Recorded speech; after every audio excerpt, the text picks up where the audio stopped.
Hey now, it's Chris Fifo, your Darwin Perennials product representative. And Darren Barshaw, your other Darwin Perennials product rep. And we are here at Get Group Nursery, Union, Illinois, early May. Why are we here, Darren?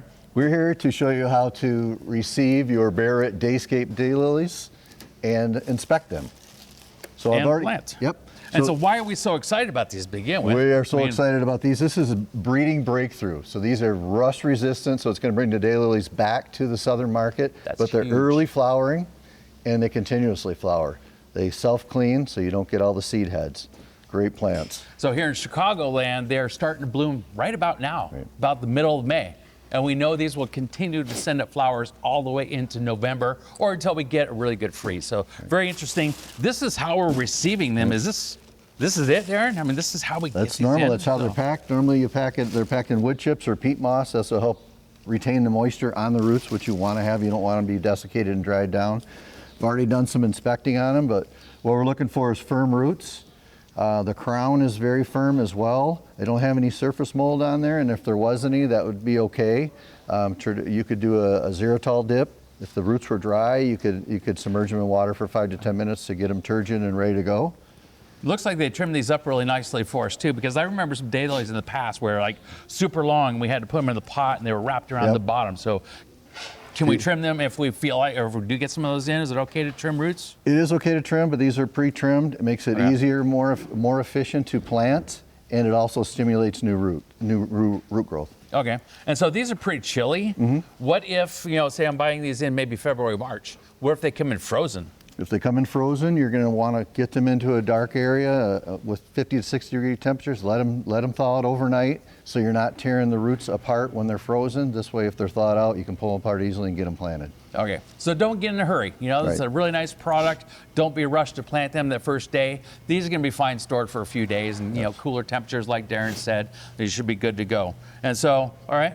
Any pre-plant treatments? We kind of covered that. I always did a little bit of a root shield type thing, made me feel better at least before planting. And like an insurance policy. Yeah. That's why I look and so these are just available as number ones, right? One, so what this size is number container? one Barrett division. We're going into a 2-gallon because this is a premium item. We have to remember that it's a premium item. So this is not a quart. It is not Daylily. a quart. This is not your grandma's This is a Daylily. 1.5 to 2 gallon product. All right. So how do we go about potting this up then? So we got a 2-gallon pot here. I've got it filled 3/4 of the way full of soil already, or media. I'm gonna get this down don't call here. it soil, Darren. It's media. We're gonna plant it about crown level. And again, you're gonna get more fans develop. These are fans. You're gonna get some more fan development from coming out of the crown as well. So these number twos already have, looks like 2 fans, or these number ones have 2 fans. You're going to get breaks here and here. I see more eyes down there. You're going to get more eye development as they grow on. And so that's right the level we want to plant those, maybe with those eyes just below the soil level? Just below the soil level, exactly. All right. I'm going to leave a reservoir for water again, about 1/2 inch to 3/4 of an inch. Make sure that soil's packed down in there nice and well. Get the air pockets out. Great job, Darren. We're ready to go. Everybody knows I'm more accustomed to sticking cuttings, right? So we got Darren to stick the bare root here. Looks fantastic. Looks pretty no-brainer to me. It is. What about fungicides? I know some of those older types of daylilies, I used to do a fungicide drench. Do we need to be concerned about that much with these? I would still do it as an insurance policy. Like I said, xylitol drench would be great, just to do a one-time, one and done. And then we're ready to put them out on our pad to grow these on. All right. Sounds pretty straightforward. Light feeders, generally Light medium feeders for daylilies. Once these fans start emerging, getting some breaks, you can add a 20-10-20 at about 75 to 100 parts per million, or some controlled release fertilizer.